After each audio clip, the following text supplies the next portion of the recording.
नमस्कार, जय जय श्री राधे। दोस्तों, कैसे हैं आप सब? उम्मीद करता हूं कि आप सभी सुखी होंगे, संपन्न होंगे, आनंदपूर्वक होंगे।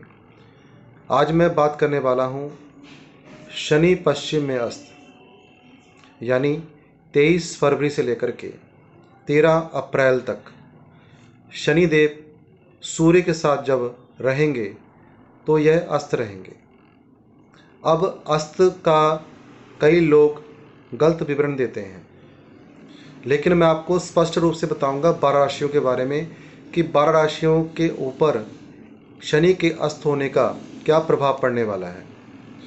जब भी कोई प्लैनेट या सूर्यदेव किसी प्लैनेट के साथ बहुत करीब पहुंच जाते हैं तो वह प्लैनेट, वह ग्रह अस्त हो जाता है, यानी अपनी जो उसकी पावर होती है, जो उसकी ऊर्जा होती है, वह सूर्य में समाहित हो जाती है।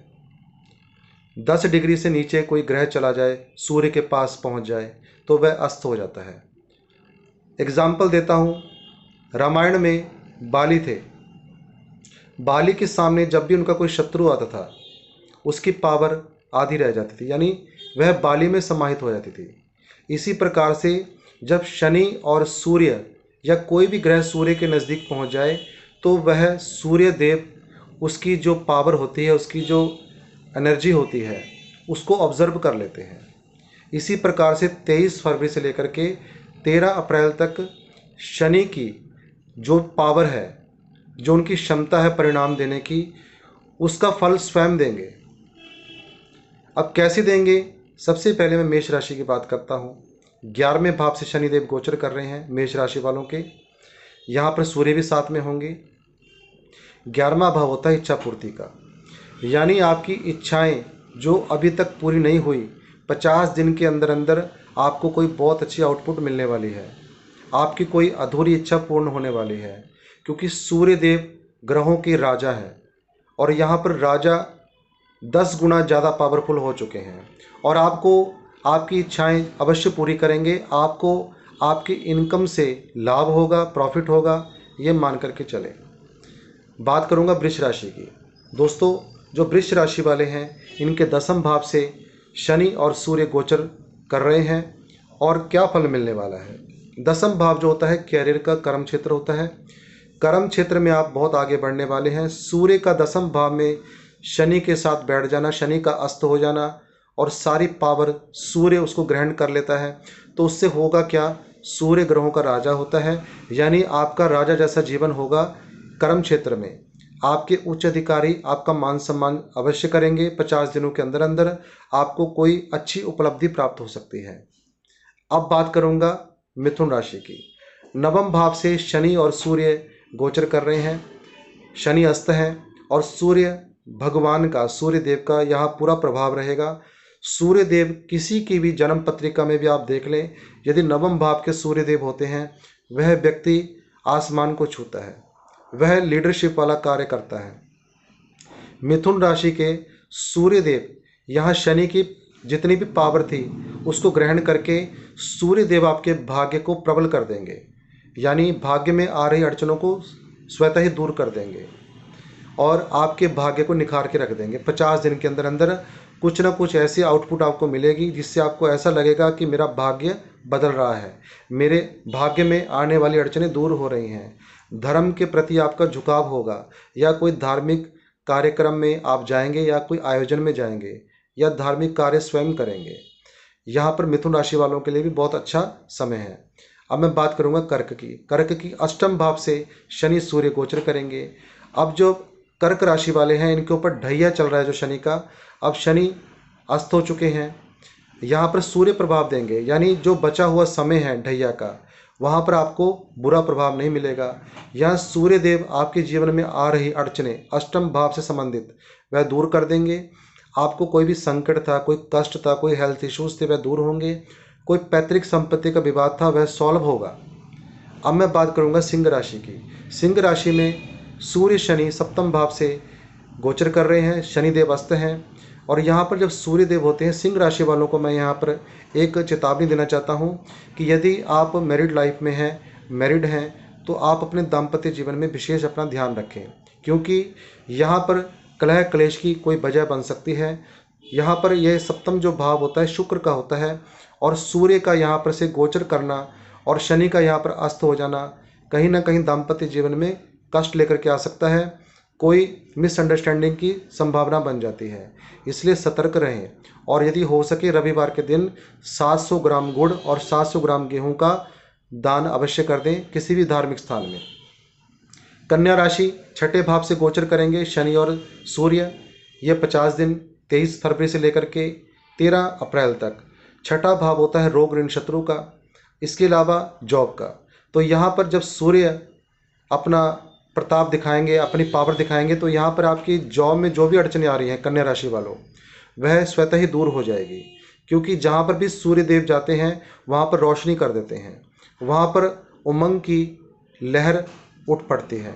यानी आपके रुके हुए काम सही चल पड़ेंगे, आपको कोई नौकरी सर्विस की समस्या आ रही है वह दूर हो जाएगी, और यदि आप विदेश यात्रा करने जा रहे हैं और आपका वह कार्य संभव नहीं हो पा रहा, पूर्ण नहीं हो पा रहा, तो यहाँ पर बहुत पॉसिबिलिटी है।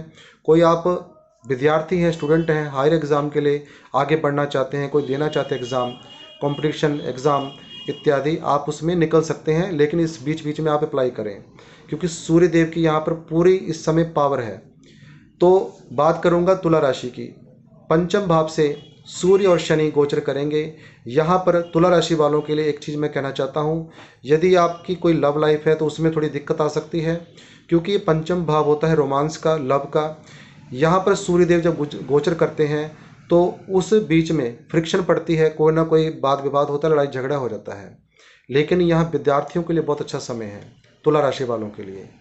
जो भी विद्यार्थी हैं उनके लिए विद्या प्राप्ति के लिए बहुत अच्छा समय है। ऐसे समय में विद्यार्थी बहुत आगे बढ़ेंगे अपनी विद्या के क्षेत्र में। और यहाँ पर जो भी कोई महिलाएं तुला राशि की हैं, इस 50 दिनों के बीच में कोई भी संतान कंसीव करने का ना सोचें, क्योंकि सूर्य देव जब भी किसी भाव से गुजरते हैं या वहाँ विराजमान होते हैं तो वहाँ पर उनकी हीट होती है। इसलिए आप समझ सकते हैं, आपको ध्यान रखना होगा, जो भी महिलाएं हैं या कंसीव करना चाहती संतान, तो इस 50 दिनों के अंदर यानी 13 फरवरी अप्रैल तक बिल्कुल भी कोई चांस ना लें। बात करूंगा वृश्चिक राशि की। शनि और सूर्य चतुर्थ भाव से गोचर कर रहे हैं, शनि जिसमें अस्त हैं और 50 दिन तक अस्त रहेंगे। यहाँ पर सूर्य जब भी किसी के चतुर्थ भाव में आते हैं, भूमि भवन वाहन का कार्य अवश्य होगा आपका, और आपके कर्म क्षेत्र में आप आगे बढ़ेंगे। जो भी आप कोई काम करना चाहते हैं या किसी वर्क में हैं, उसमें बहुत आगे बढ़ने के आपके पूरे प्रबल योग बन रहे हैं, और आपको किसी उच्च अधिकारी से मान सम्मान भी प्राप्त हो सकता है। यहाँ तक कि यदि आप गवर्नमेंट सर्विस के लिए अप्लाई किया है आपने, तो यहाँ पर आपके बहुत ज़्यादा चांस बन जाते हैं कि आपकी गवर्नमेंट सर्विस में आपका नंबर आ जाए। वृश्चिक के बाद धनु राशि यानी तृतीय भाव से गोचर शनि और सूर्य का। तो शनि और सूर्य जब तृतीय भाव से गोचर करते हैं और शनि अस्त हो जाते हैं, तो यहाँ पर सूर्य देव आपके अंदर पराक्रम का भाव लेकर के आएंगे। आप पूरे जोश से, होश से, पराक्रम से अपने कार्य में आगे बढ़ेंगे। यहाँ पर बस एक चीज़ का ध्यान रखना है, आपको उपलब्धियाँ बहुत मिलेंगी। तीसरे भाव में जब भी सूर्यदेव गोचर करते हैं तो व्यक्ति बहुत आगे बढ़ता है, ऊंचाइयों को छू लेता है। यहाँ पर भाग्य को भी सूर्यदेव नवम दृष्टि से प्रबल करेंगे, यानी आपके भाग्य के सारे रास्ते खोलेंगे। लेकिन यहाँ पर छोटी मोटी वाद विवाद के कारण अपने भाई बहनों के साथ विवाद ना करें। तो यहाँ पर 50 दिनों में कुछ ऐसी चांसेस बनते हैं जिसमें वाद विवाद से आपसी रिलेशन भाई बहनों का खराब होने के चांसेस बनते हैं। उसमें आप सतर्क रहें, जो मैंने आपको बताया आप परहेज करना है इस चीज़ का।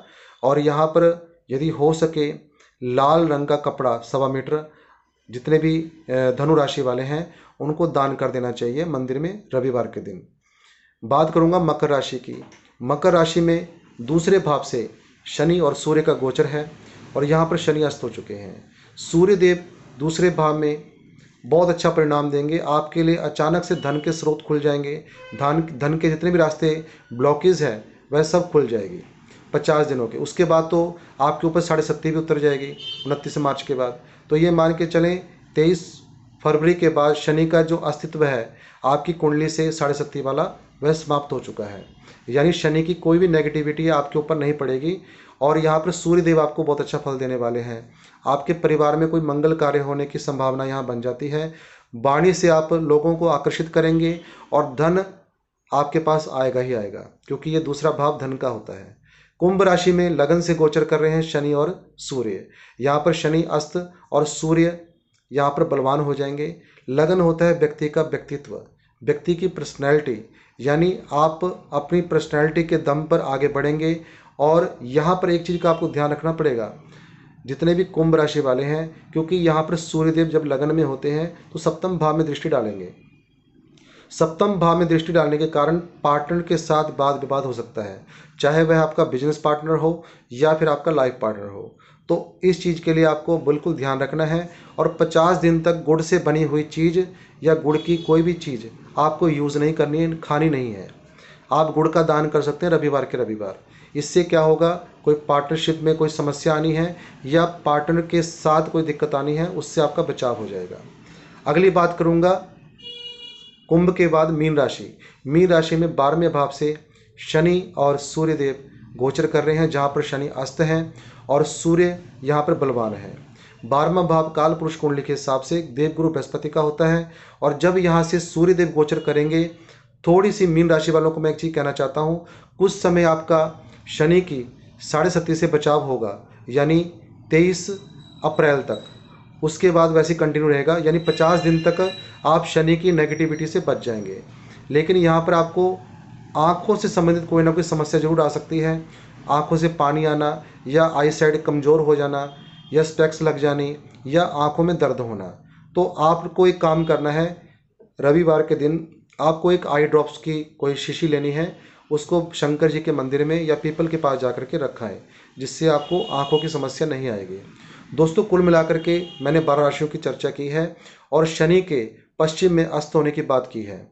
इसके बाद कुंभ राशि में तो ये रहेंगे अस्त। इसके बाद ये मीन राशि में जब पहुंचेंगे 29 मार्च को, वहां पर भी कुछ समय 13-14 दिन तक यह अस्त रहेंगे। कुल मिलाकर के रिजल्ट ऐसा ही रहेगा सेम।